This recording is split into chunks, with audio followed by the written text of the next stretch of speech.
El doctor Termes es doctor ingeniero industrial, académico de número de la Real Academia de Ciencias Morales y Políticas y de la Real Academia de Ciencias Económicas y Financieras, doctor honoris causa en Ciencias Sociales por la Universidad Francisco Marroquín de Guatemala, es profesor de Finanzas del Instituto de Estudios Superiores de Empresa IESE de la Universidad de Navarra, y en esta condición, desde la fundación del Instituto en 1958, ha venido impartiendo cursos de su especialidad, tanto en los programas de perfeccionamiento para empresarios como en los programas máster, en los campus de Barcelona y Madrid, centro del que fue director desde septiembre de 1991 hasta junio del 2000, fecha en que fue nombrado presidente de honor del IESE en Madrid, consejero del Banco Popular Español y consejero delegado del mismo banco del 66 al 90. Fue presidente de la Asociación Española de Banca Privada, AEB, desde noviembre de 1977 hasta mayo de 1990. Desde marzo del 78 al 95 fue vocal del Consejo Rector de la Asociación para el Progreso de la Dirección. Es presidente de honor del Instituto Español de Analistas Financieros y presidente del Centro Internacional de Investigación Financiera, CIIF, del IESE. Defensor de la libertad de la persona humana en todos los aspectos y de la economía de mercado como el mejor sistema de organización social, tiene publicado, entre otros libros, El poder creador del riesgo, Del estatismo a la libertad, una perspectiva de los países del Este, Desde la banca, 3 décadas de vida económica española.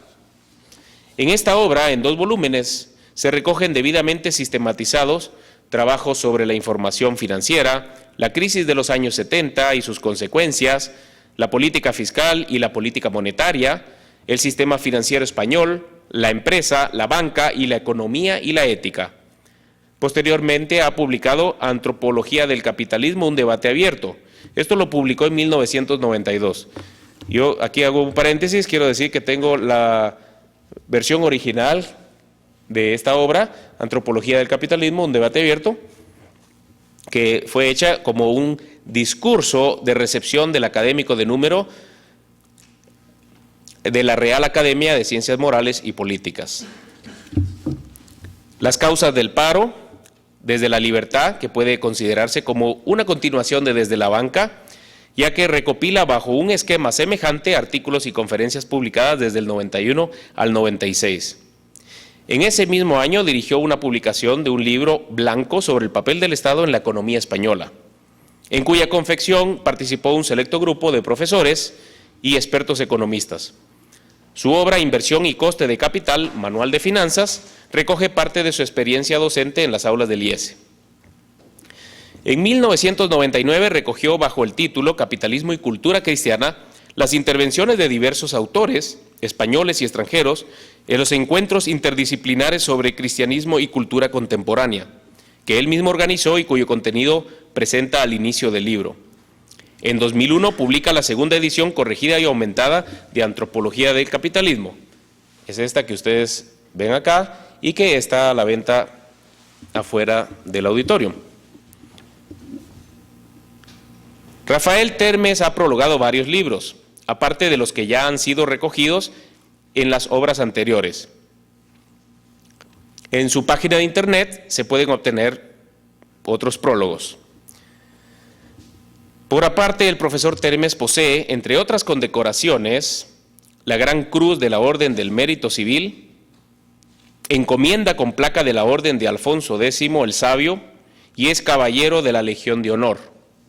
Sus áreas de interés son análisis de proyectos, decisiones de inversión, coste de capital, sistema financiero, economía y ética en la dirección de empresas. El día de hoy estamos muy orgullosos de poder contar con don Rafael Termes para que nos haga un comentario sobre este libro, Antropología del Capitalismo, y pues ya no les quito más. Yo lo que creo que todos queremos es escuchar a don Rafael. Les recomiendo un fuerte aplauso.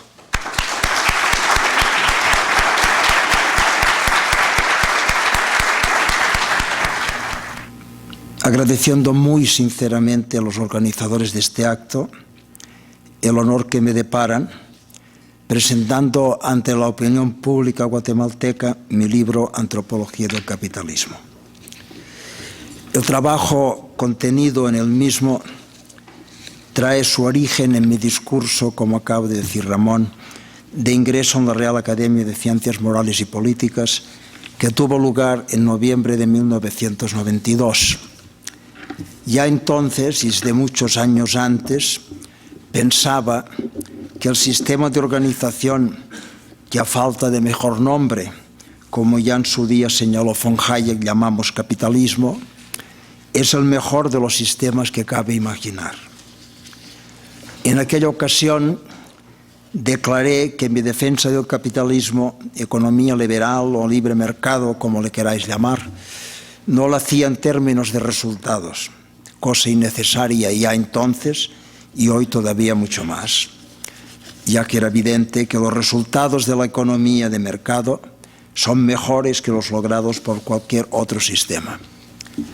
Mi defensa, concluía en 1992, se ha hecho siempre partiendo de la primacía moral a que el capitalismo se hace acreedor al basarse en el fomento y protección de la libertad, característica esencial y distintiva del hombre y en la que radica su gran dignidad y que en cambio no es respetada en los sistemas económicos colectivistas. En el tiempo transcurrido desde entonces no he hecho más que confirmarme en estas ideas y he pronunciado conferencias, escrito artículos y respondido a entrevistas, en parte publicadas y en parte disponibles en mi página de Internet, cuyo contenido puede considerarse como confirmación y desarrollo de las tesis defendidas en este libro y en los que le precedieron en su aparición al público. Agotada la primera edición, aparece esta segunda, que tenéis a vuestra disposición, y que, de acuerdo con la terminología editorial, más que corregida, hay que calificar de ampliada, ya que sin corregir ni un ápice las conclusiones del trabajo, a fin de profundizar en el proceso histórico del pensamiento económico, se ha ampliado el contenido de diversos capítulos y se han añadido otros. El prólogo de esta segunda edición da cumplida cuenta de estas ampliaciones y añadidos. Yo hoy solo señalaré, por tratarse de temas que pienso pueden interesar especialmente a algunos de los presentes, que en el capítulo primero, la ética en la antigüedad, y en el epígrafe dedicado a la irrupción del cristianismo, se han aportado algunas consideraciones sobre la postura de los primeros cristianos en relación con la pobreza. En el capítulo tercero, la filosofía moderna, se ha introducido una reflexión sobre la ética protestante y el espíritu del capitalismo, que me parece interesante para salir al paso de determinados alegatos todavía en boga sobre la incompatibilidad del capitalismo con el catolicismo. En el mismo capítulo, al tratar de la escolástica española, se han añadido sendos apartados sobre los salarios y sobre el tamaño del Estado y el gasto público, en el pensamiento de nuestros maestros salmantinos. En cuanto a los nuevos capítulos, señalaré solamente el que ha pasado a ser el cuarto, para tratar del absolutismo y el mercantilismo, habida cuenta de la confusión que algunos tienen entre mercantilismo y capitalismo.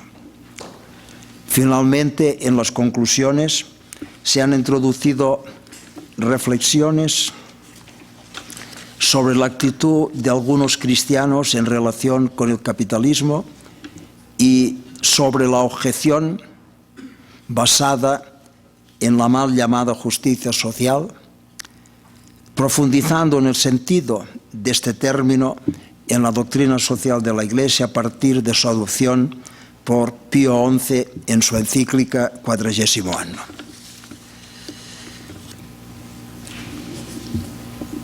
Decía hace un momento que el gran mérito del modelo de mercado es el respeto a la libertad del hombre. Pero la libertad hay que ponerla en relación con el bien. Toda la sana filosofía moral, desde Aristóteles, concuerdan que el bien no puede imponerse por la fuerza. Antes es la libertad que el bien. Si el hombre no fuera libre, no podría realizar lo ético, ni lo éticamente bueno ni lo éticamente malo. Aunque bien considerado, solamente al realizar lo éticamente correcto, es decir, al adherirse a la verdad y al bien, el hombre es verdaderamente libre. El gran liberal que fue Alexis de Tocqueville lo expresó de una manera maravillosa al decir: la libertad es verdaderamente una cosa santa. Solo existe otra que merezca mejor este nombre, es la virtud. ¿Pero qué es la virtud sino la libre elección del bien?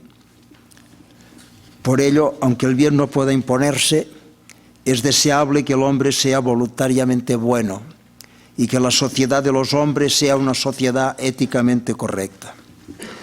Desgraciadamente, esta deseable situación está lejos de ser realidad en las sociedades en las que imperan en mayor o menor medida los principios de la economía de mercado y en las que simultáneamente apreciamos que demasiadas personas adoptan comportamientos manifiestamente incorrectos. Esta coexistencia de economía de mercado, de economía de mercado y degradación de los valores morales, es la que explica que si la eficacia económica del capitalismo hoy ya no la discute nadie, su bondad moral está lejos de ser aceptada pacíficamente, ya que hay personas intelectualmente honradas y moralmente preocupadas que, creyendo ver una relación no de coexistencia, sino de causalidad entre los dos hechos que yo acabo de presentar como simplemente concomitantes, consideran que el sistema capitalista descansa en principios o postulados que, siendo éticamente inaceptables, si bien son capaces de producir resultados materiales satisfactorios, forzosamente han de tener efectos moralmente perversos. Mi reacción a este planteamiento siempre ha sido negar simplemente la pretendida causalidad.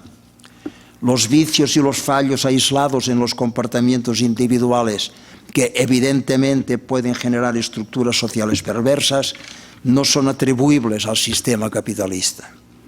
El capitalismo, propiamente hablando, es ni más ni menos que un sistema de organización económica basado en la propiedad privada, incluso de los bienes de producción, que utiliza el mecanismo de los precios como el instrumento óptimo para la eficiente asignación de los recursos y en el que todas las personas libremente responsables de su futuro pueden decidir las actividades que desean emprender, asumiendo el riesgo del fracaso a cambio de la expectativa de poder disfrutar del beneficio si es que llega a producirse. En este sistema, por lo menos en su versión pura, el Estado no debe interferir en la mecánica del mercado ni intervenir, salvo para el ejercicio de un reducido papel subsidiario, en aquellas actividades de los particulares que el propio mercado encauza para producir el orden espontáneo, resultado de la acción humana, pero no de su designio, que sin que sea expresamente buscado por los agentes, conduce al mayor bien común posible. Pero este sistema no se desarrolla en el vacío, sino que vive en el entorno constituido por un determinado sistema ético-cultural y un concreto sistema político-jurisdiccional que respectivamente motiva y enmarca la situación de los agentes del sistema económico. Y a mi juicio, los fallos morales de que venimos hablando deben imputarse no al capitalismo, sino precisamente a los sistemas axiológico y jurídico dentro de los cuales operan las leyes económicas. Sin embargo, un imaginario portavoz de la postura crítica frente al capitalismo podría objetar que el sistema económico no es como un martillo o un pincel, instrumentos físicos que permanecen neutros e inmutables cualquiera que sea la mano y tras ella la mente que los maneja, sino una realidad humana que es permeada por el sistema ético-cultural en cuyo interior se sitúa y que a su vez es capaz de influir sobre la configuración y evolución del propio sistema ético-cultural e incluso del político-jurisdiccional.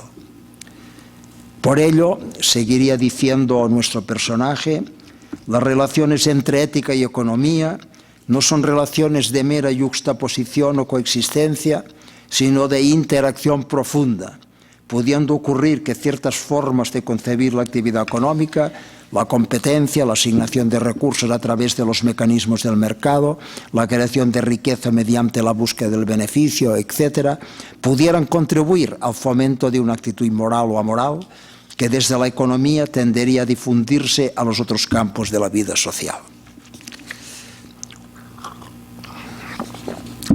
Si quiero comportarme como el liberal que pretendo ser, no tengo más remedio que tener en cuenta la opinión que he intentado sintetizar y que desde luego es sostenida por un cierto número de personas serias y respetables. Y así es como me propuse investigar con qué criterios éticos a lo largo de la historia se han enjuiciado los hechos económicos y cómo a su vez, si este es el caso, la actividad económica ha influido en la afirmación o el deterioro de las normas o reglas de buena conducta. Pensé que este recorrido histórico podría ser útil para averiguar si la reconocida eficacia del sistema capitalista implica necesariamente conculcar los valores morales o si por el contrario dicho modelo de organización económica puede funcionar sin merma de su eficacia de conformidad con la dignidad de la persona humana y su desarrollo integral. Este es pues el esquema tal y como se ve en el índice del libro que titulé Antropología del capitalismo, porque la antropología, la visión que el hombre tiene de sí mismo, adquiere carácter de criterio hermenéutico decisivo para valorar todo planteamiento, doctrina o sistema social. Entiendo en efecto que al enjuiciar los sistemas de organización social es necesario ver si el sistema en cuestión es congruente o por lo menos no entra en conflicto con la dignidad del hombre, tal como ha sido entendido desde Aristóteles por todo el pensamiento filosófico realista. Es decir, como una persona, ser racional y libre, con un destino terreno, el logro de la vida buena, y en clave religiosa, con una vocación que es a la vez trascendente. Hecho este ejercicio, concluí que el sistema capitalismo en sí mismo es independiente de cualquier posicionamiento filosófico, lo cual no quiere decir que sea amoral, sino más bien todo lo contrario, no solo porque no presupone ninguna vinculación con concepciones filosóficas rechazables desde una antropología correcta, sino porque su propio funcionamiento exige un comportamiento ético, sin el cual el éxito a largo plazo resulta inalcanzable.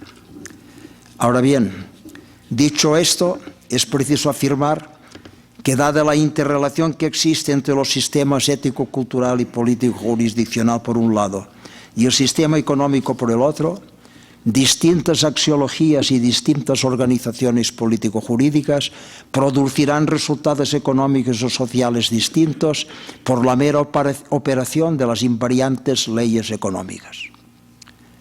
Entendidas las cosas de esta forma, resulta sencillo intentar concluir que podemos y debemos mejorar desde el punto de vista ético los resultados del proceso económico.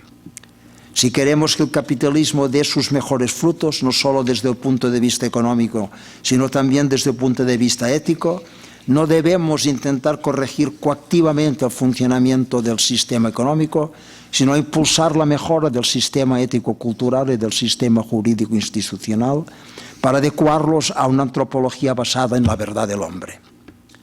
Ya comprendo que no todo el mundo estará de acuerdo en esta conclusión y seguirá existiendo la presión a favor de la intervención del Estado para corregir los pretendidos fallos del mercado.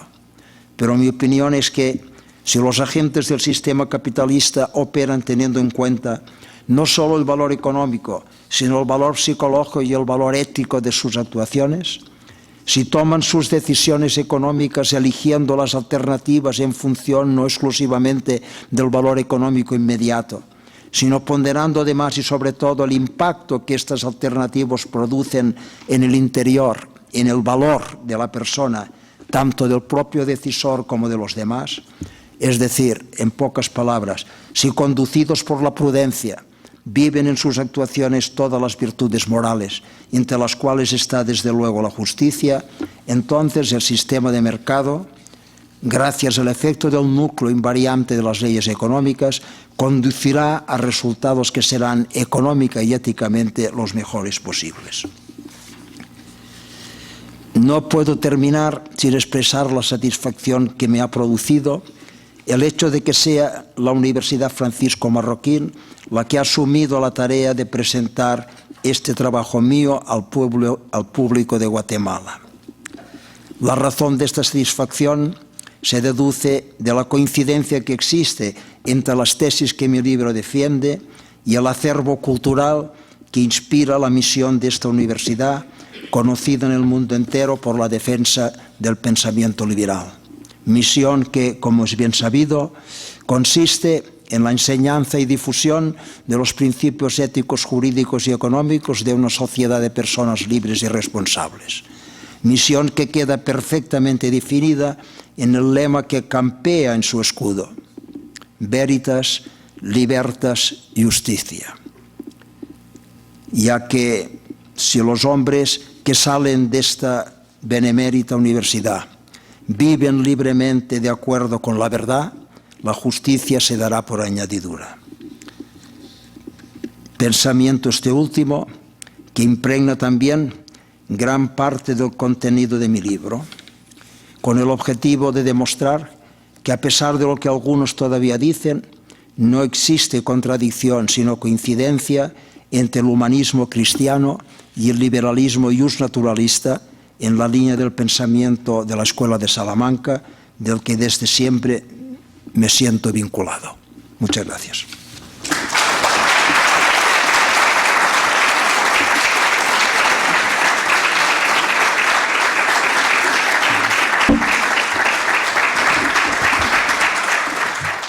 Pasamos ahora a preguntas y respuestas. Yo quisiera ir dando la palabra, si algunos tienen algún comentario que quisieran que el doctor ampliara.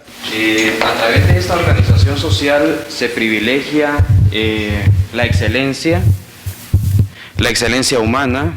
El dotado, el capaz, el eficiente, el productivo es el que puede tener oportunidad de poder participar en esta organización social. Pero si viene uno más competitivo, más productivo y más eficiente, pues va a ir desplazando al que no tiene esas calidades. Ese es un punto.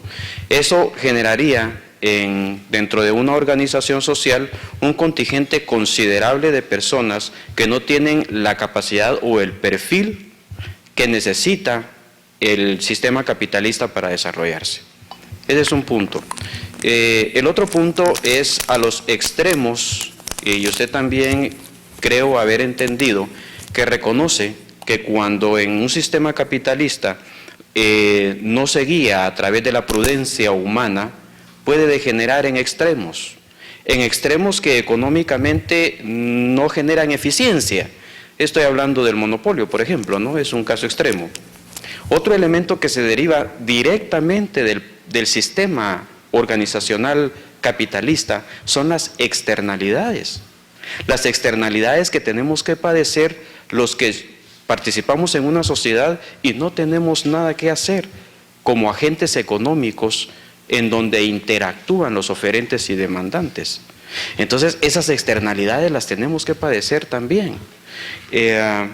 Y lo que siempre se ha visto, ¿no? La distribución de la riqueza. Entonces, hay elementos que sí se cuestionan del sistema propiamente dicho. Un sistema que no es, digamos, que vive por sí solo, sino que es llevado por seres humanos, empresarios que están tomando decisiones, ¿ya?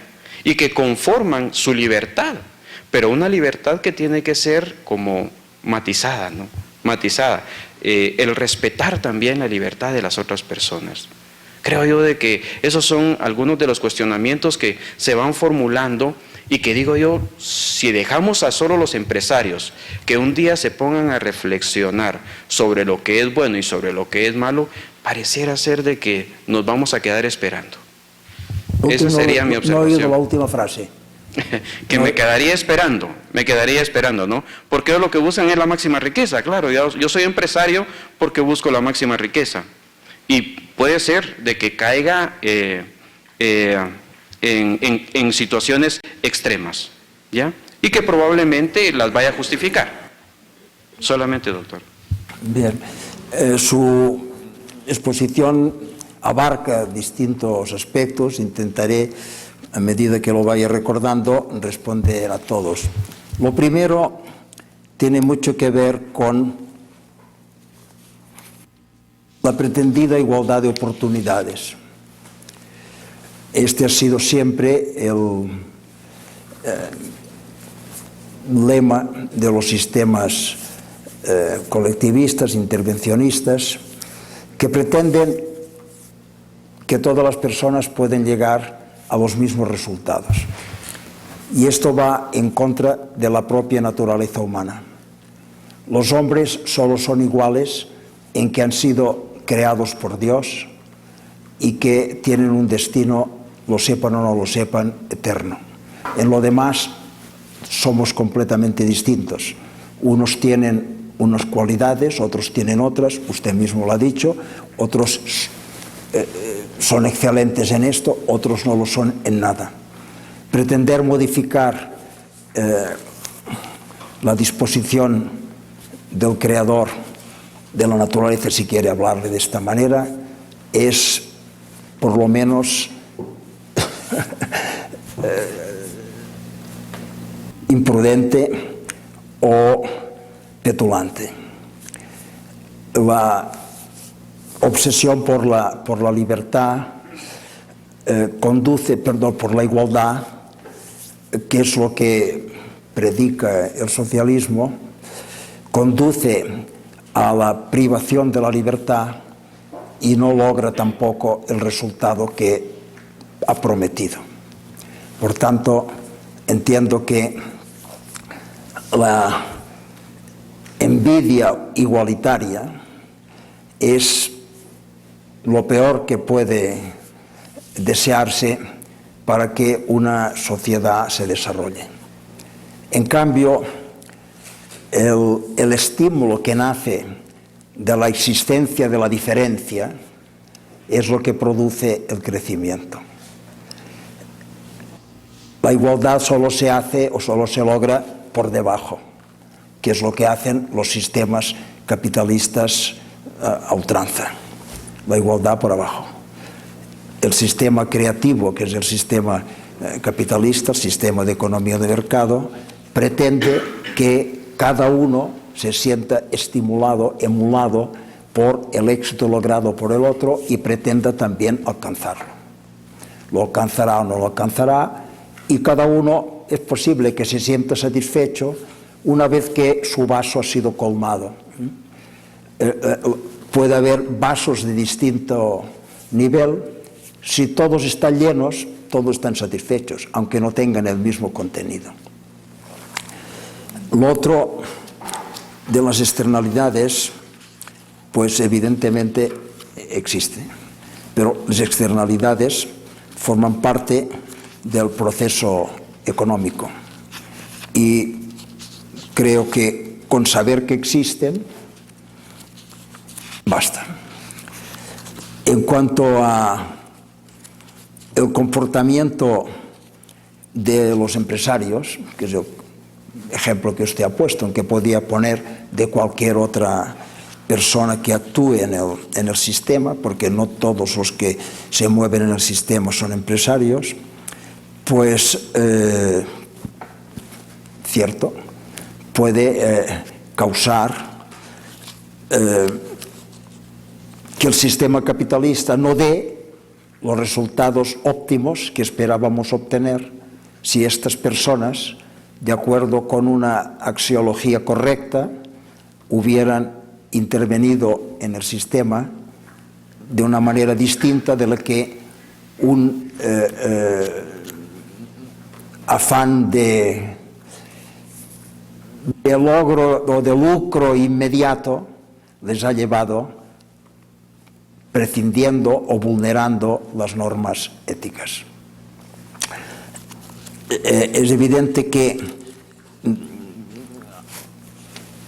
esta mañana hemos estado con otro grupo comentando, en los cuales me parece que usted también estaba, hemos estado, me parece, no recuerdo bien, hemos estado comentando la relación entre las irregularidades financieras, los escándalos financieros Hemos tomado 3 casos como ejemplo, el caso Enron, el caso WorldCom, el caso Vivendi, ¿no?, en el que pues, personas que actuaban dentro del sistema capitalista pues, han vulnerado las normas morales, han procedido al fraude, al engaño, a la falsificación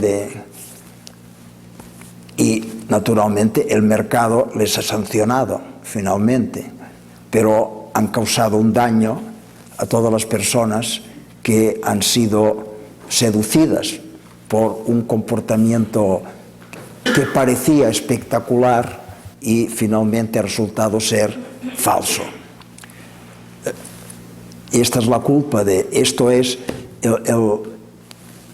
el sistema axiológico, el sistema de valores que estas personas han empleado. Pero esto no es culpa del sistema de mercado, no es culpa del sistema capitalista, es culpa de ellos.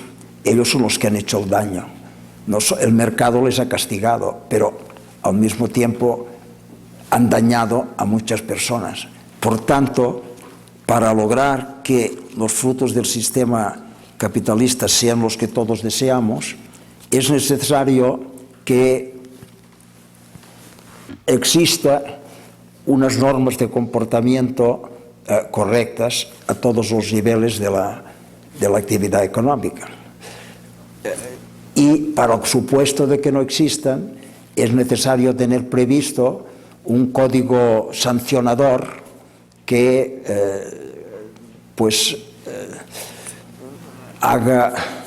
anticipe, si quiere, anticipe la sentencia que finalmente después dará el mercado. De aquí que se propugne, y creo que con razón, que las empresas deben elaborar su código de comportamiento de acuerdo con la cultura de cada una de las empresas, y el Estado, que no debe inmiscuirse en los códigos de comportamiento de las empresas, debe tener elaborado un sistema penal para sancionar aquellas conductas incorrectas a fin de intentar evitar los daños que estas posturas incorrectas producen. Creía entender del comentario que el mercado se planteaba como una organización social y como producto de la actividad empresarial. El mercado, según yo entiendo, no es un sistema de organización social, es el producto de la actividad no intencionada de los seres humanos que necesitan intercambiar para poder sobrevivir. No es un sistema que haya sido producto de la voluntad de nadie, del designio de alguien especial. Como consecuencia, no es producto de la actividad empresarial. Por otro lado, se plantea la figura del empresario como una persona especial y distinta. Realmente todos somos empresarios, de una manera u otra. No todos tenemos el valor de correr los mismos riesgos, pero el emprender es propio de la naturaleza del ser humano. No hay nadie que no sea empresario. Y en cuanto a las externalidades, no hay una sola acción humana que no produzca externalidades. Algunas beneficiosas para otros y otras no. Pero a las externalidades no escapa una sola de las acciones humanas. No tengo nada que añadir, estoy completamente de acuerdo con lo que ha dicho. Cada uno es empresario de sí mismo, ¿verdad? Doctor, buenas noches. Una pregunta un poco inquieta, tiene que ver un tanto con la historia de la economía, ¿sí? La pregunta es, a su criterio, ¿sí?, a su criterio como científico, como economista, ¿existe o ha existido a través de la historia, sobre todo la historia moderna, algún país que nos pueda servir a nosotros como un modelo óptimo en que haya aplicado el sistema capitalista eficientemente, o es como una utopía más que tratamos de alcanzar? Solamente. Bien, probablemente tiene usted razón de que no hay ningún sitio en el que el sistema capitalista, tal como lo hemos definido, se practique en su versión pura. Hay modelos más o menos. Diversas organizaciones publican todos los años rankings de libertad, de competitividad, y que ordenan los países de acuerdo con la proximidad que cada uno, o la lejanía que cada uno tiene a un sistema puramente liberal. Por tanto, si para hablar de, estando en Iberoamérica, del vecino del norte, es fácil que encontremos vulneraciones en este país del modelo de economía de mercado. Las presiones de los grupos de interés hacen que los gobiernos de ese país pues tomen decisiones que no están dentro del sistema de economía de mercado. Por ejemplo, las dificultades a la apertura de las fronteras para el libre comercio, las subvenciones a determinadas actividades. Todo esto está en contra del sistema de economía de mercado. Sin embargo, digo, hay un ranking, y este país y otros figurarán un año uno, un año el otro, en el top, la cabecera de este ranking. En una reciente visita del Fondo Monetario Internacional a España, después de elogiar el comportamiento o la evolución de la economía que había permitido, gracias a las políticas económicas desarrolladas por el gobierno, había permitido que España aprobara cum laude la entrada en la zona euro,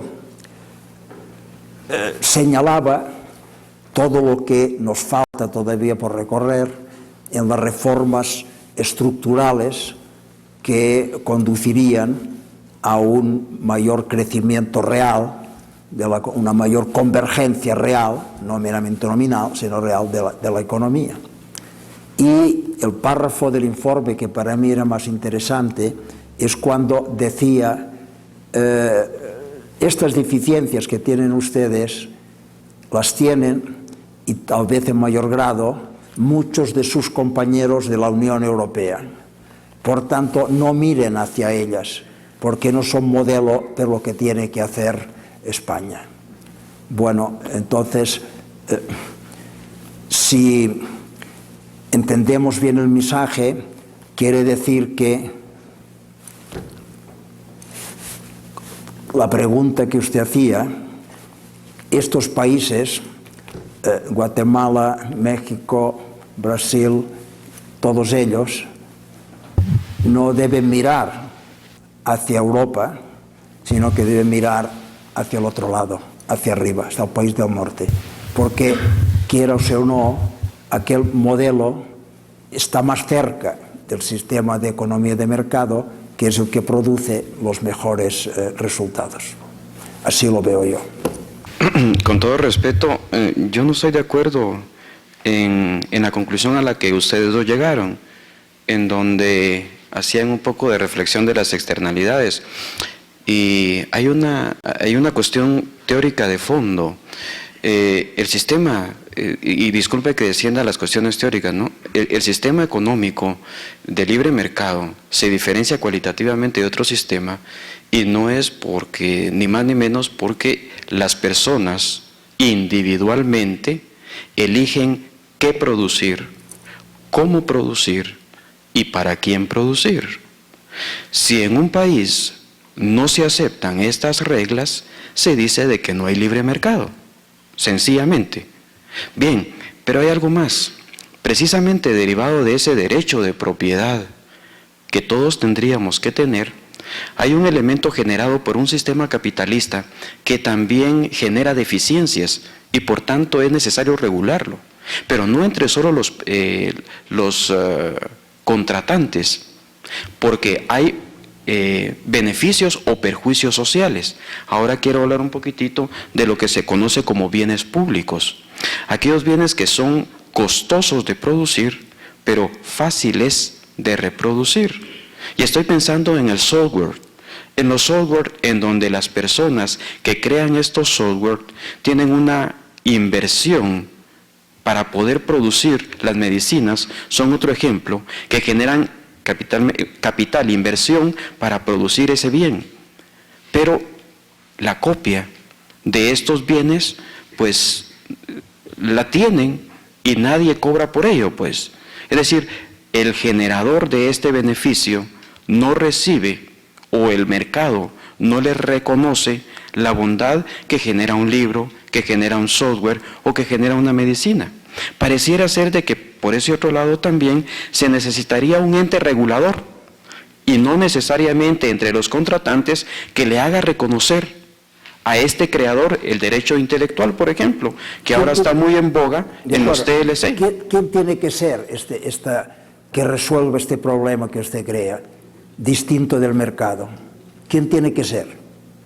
Pensaría de que en la sociedad, en el grupo en donde se desenvuelvan estos empresarios, y ahora con la globalización, con esos tratados de libre comercio, creo que tendría que reconocerse dentro de estas negociaciones los derechos de propiedad, por ejemplo, ¿no? Pero tiene que haber un órgano internacional, tiene que haber un órgano que tutele estos derechos, definitivamente, y los hay. Internacionalmente Guatemala acaba de enfrentar algún par de problemas de comercialización, pues. Sí, en fin, creo que si se deja, es mi apreciación, al mercado por sí solo, creo que nos está generando ciertos problemas que habría que poner un poco de frontera, ¿no? Precisamente porque son seres humanos los que están decidiendo. Sí, pero precisamente cuando usted dice que tiene que haber alguien que proteja los derechos de propiedad, es cierto, tiene que haber una administración de la justicia. Es lo que he llamado yo el sistema jurisdiccional, político jurisdiccional, que tiene que tener unas normas establecidas para que los derechos individuales estén respetados. Pero esto es completamente distinto de intervenir en el funcionamiento del mercado. Sí. Si quieren tener un debate entre los dos, me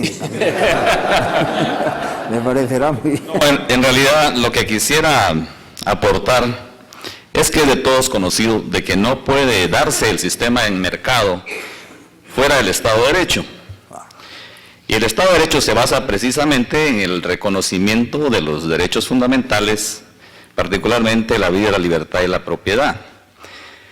Si el apreciable amigo está afirmando la necesidad de un ente regulador del marco dentro del cual se va a realizar las operaciones de mercado, pues ese marco lo debe dar el derecho, el imperio de una ley auténtica, de tal manera que eso en realidad, en vez de contravenir o demeritar los postulados del mercado, lo que hace es decir que sin la propiedad privada, sin la protección estatal de la propiedad privada, no puede haber mercado.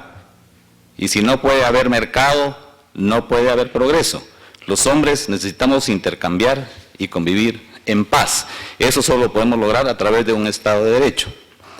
Y sí había omitido comentar en relación a la afirmación de que los empresarios pueden decidir qué es malo y qué es bueno, que se hizo con anterioridad. es decir, la moral del mercado. Pero eso es realmente desconocer cómo se forma la moral. La moral es el producto del ensayo y el error decantado en el tiempo. Todas aquellas actividades humanas que funcionaron se denominaron buenas y se han conservado. Las que se encontraron que no funcionaban eran malas y han desaparecido. Y es de esa manera que no los empresarios, sino toda la humanidad va formando lo que conocemos como normas morales. He estado de acuerdo hasta el momento con usted, salvo en este último punto. A mi entender, la moral no es el consecuencia de la evolución social. La moral existe antes de que el comportamiento de los hombres declare si es moral o no es moral. Hubo un tiempo en la humanidad en que la esclavitud estaba universalmente aceptada y no por esto era una actuación moral. Claro, pero ya en aquel momento era malo, aunque la gente dijera, bueno, hoy día existe en la sociedad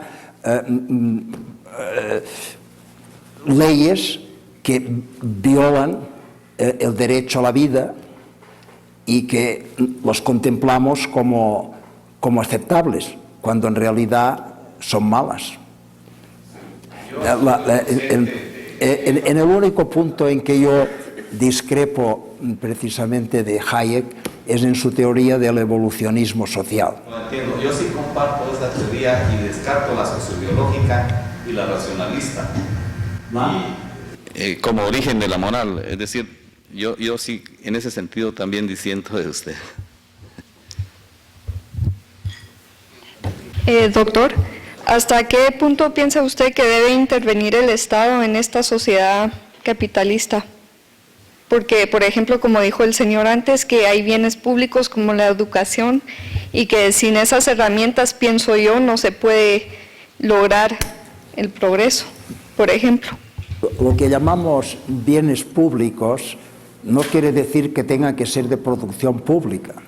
A mi entender, el Estado de Derecho se define por aquellas funciones que son propias del Estado, que son muy pocas. Las relaciones con el exterior, la defensa del territorio, la seguridad de las personas, el orden público y la administración de la justicia. Este es el Estado. Todo lo demás excede de los fines que el Estado, la sociedad, primigeniamente le ha atribuido. La cultura, la enseñanza, la sanidad es un bien público, pero no quiere decir que tenga que estar producido por el Estado. Buenas noches. Buenas noches. Me llama mucho la atención la parte del sistema capitalista y la implementación en un país específicamente como Guatemala, donde tenemos mucho proteccionismo, miedo al proteccionismo, miedo a tratados de TLC en algunos sectores del mercado, porque a corto plazo pueden haber muchas deficiencias o problemas a los miembros de los países y a largo plazo es donde vamos a ver esos beneficios. Entonces, la implementación a corto plazo de este sistema capitalista, desde su punto de vista, ¿cómo debería de ser para evitar, digamos, las contradicciones que se dan de los miembros de los países como este? Bueno, pues pura y simplemente hay que ir modificando en la medida que sea prudente el paso de un sistema que a lo sumo es mercantilista a un sistema que sea capitalista, donde exista el respeto a la propiedad privada, el derecho a cada uno a emprender su actividad,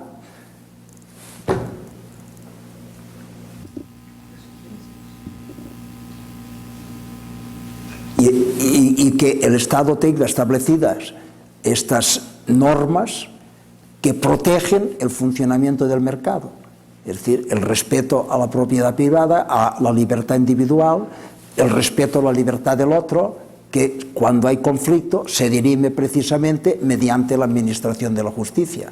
En todo lo demás, el Estado no tiene por qué inmiscuirse, el propio mercado lo conduce. se dicen algunos, bueno, pues en estos países como este, donde hay un elevado nivel de pobreza, no puede implantarse un sistema capitalista. Es exactamente lo contrario.